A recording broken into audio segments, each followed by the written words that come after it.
What's up mga idol? Good morning. This is Teo PH once again and welcome to another episode na naman ng ating vlog. So for today's video, isa na naman panibagong resort ang ating i-explore today. Dito kami sa Santa Maria, Bulacan. And ngayon, nandito kami ngayon sa Valenzuela. And from here, magbibiyahe lang tayo around 17 to 20 kilometers. So nasa mga 45 minutes to 30 minutes na biyahe yan via NLEX.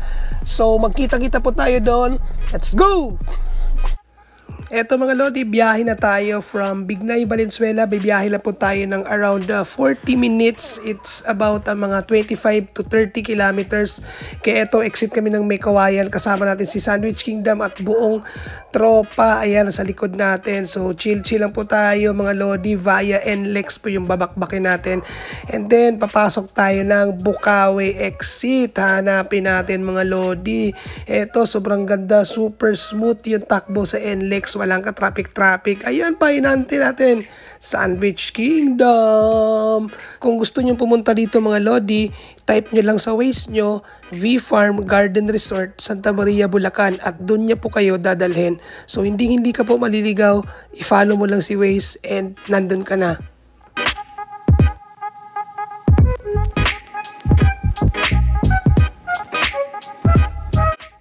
Eto mga lodi, nakarating na rin kami. Papasok na kami sa main gate nila. Ayan, mapapansin nyo, entrada pa lang, walang tao. Kami lang yata ang magsiswimming ngayon.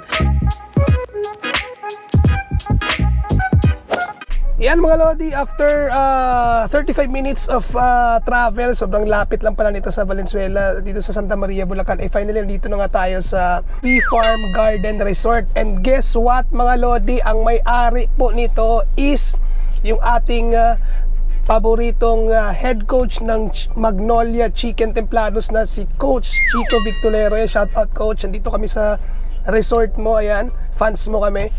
And i-explore natin yung kanyang resort kung gaano kaganda. And mamaya tingnan natin dun sa loob. Right? Ito yung gamit.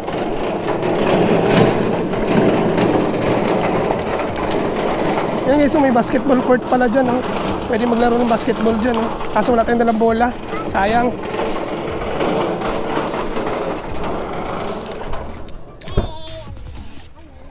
Eh, wala na yung gamit.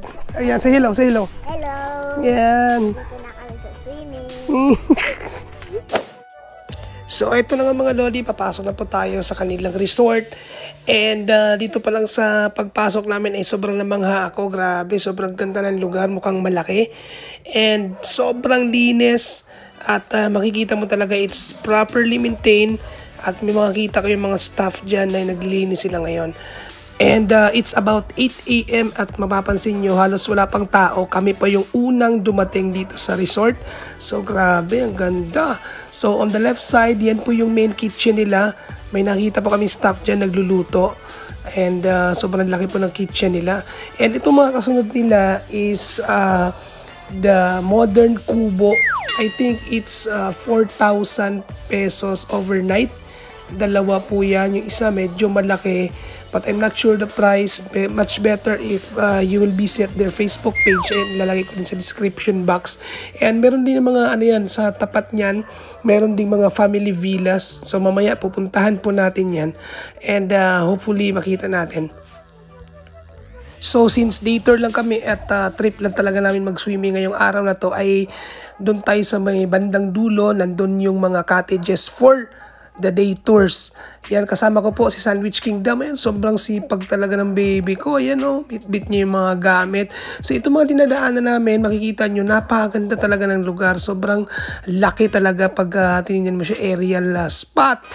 Grabe, sobrang green yung mga damo and something refreshing talaga. Yan, I'm on my way papunta doon sa sa mga cottages for day tours. Ayan, eto na. Ang daming mga cottages dyan, may mga malalaki and I think the price is, yung nakuha namin is 2,000 pesos and makikita mo halos walang tao. Parang arkilado namin yung buong resort. Kaya super excited na kaming libutin yung buong place. Ayan, pero bago yan lahat is magbaba muna kami ng gamit. So dito kami, inassign nila ate, yung staff na nag-assist sa amin simula doon sa labas. Yan mga lodi, dito kami sa Ampalaya. So lahat po ng mga mag-dator dito po sa mga cottages na naka-assign dito. Sobrang dami tong cottages, siguro mga ano to. Ilan piraso to ko?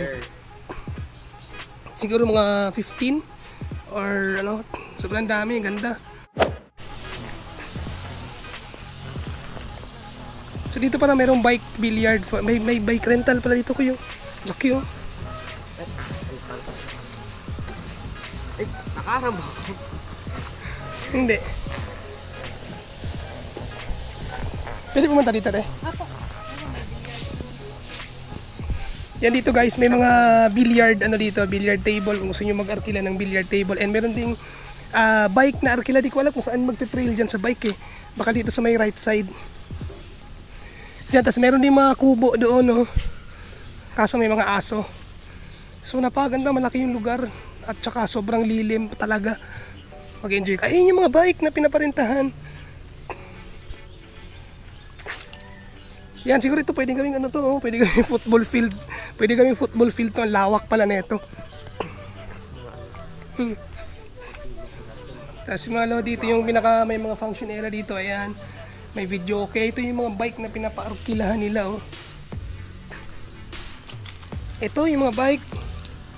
Gusto mo mag-bike, nak? Yan mga bike. Ito sobrang lilim dito pag nag-arkila ka dito ng pag dito yung accommodation sa mga kubo, sobrang lilim. Ayan oh. Yan may mga kubo dito. Grabe guys, sobrang linis talaga ng lugar. Tsaka sobrang lilim dito. Yan mga lodi, yung mga kubo na yan is ang price range po niyan is na mga 2,000 to 3,000 pesos. Overnight po yan. Good for 3 to 4 person. Overnight po yan mga lodi. And then nililera po yan. And then sa harap natin yun po yung mga main villa nila, which is for sa mga malakihang grupo. So pasukin ni OBR yan mamaya. Eto mga lodi, punta naman tayo sa finale. Syempre yung pool area mga lodi. Eto puntahan natin. Wow, look at that. Sobrang ganda. Ang lawak ng pool. Grabe, linis. Tapos overlooking pa dun sa baba. Sobrang laki ng pool, no? Parang Olympic size na pool. And then dito sa gilid may mga puno dyan. And pwede kang umupo dyan. Mag sunbathing ka kung gusto mo. Yan, kasama ko pa rin Sandwich Kingdom. Papapansin nyo, wala masyado naliligo ngayon sa araw na to kasi napakaswerte namin at medyo makulimlim yung panahon ngayon. Wala masyado nagsiswimming ngayon. So parang arkilado namin yung buong area. Ayan.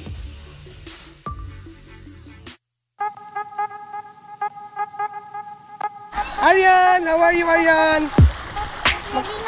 Maganda yung swimming pool. Opo.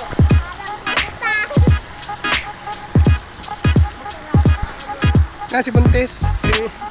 Picture.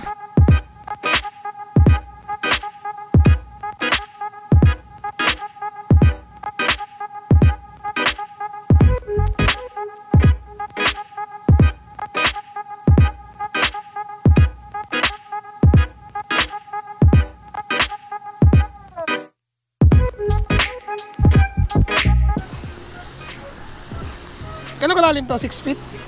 6 feet. Yan mga idol, 6 feet deep yan. Ito yung pinakamalalim na area. So grabe, napakaganda talaga ng lugar. Very relaxing yung place talaga. Oh. Tingnan mo naman oh.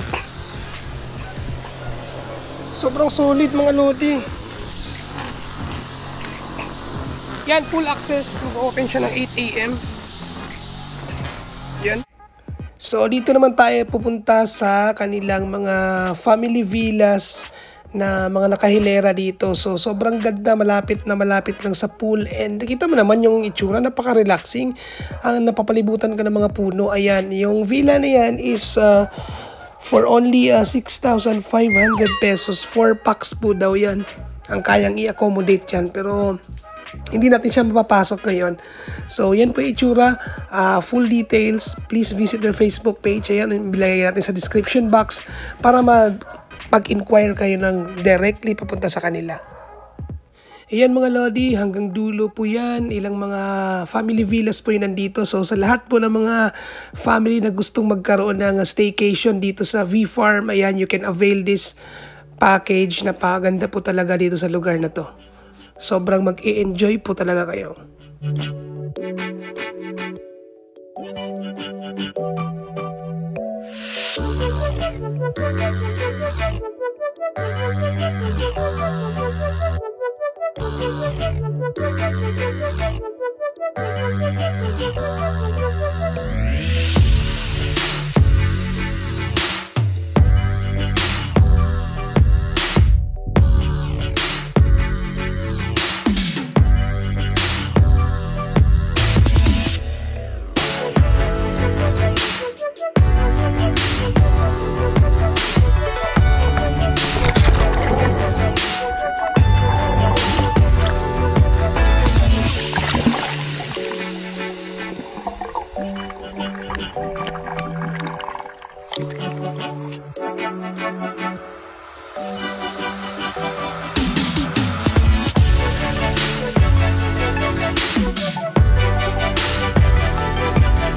few moments later. Yan mga Lodi, uwian na kami. It's already 2 p.m. and ito pa uwi na kami kasi baka maabutan kami ng sobrang traffic.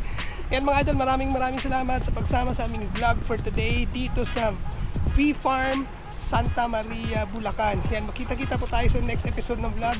This is Teo PH once again. Live, love, and ride! Yahoo! Arian, uwian na?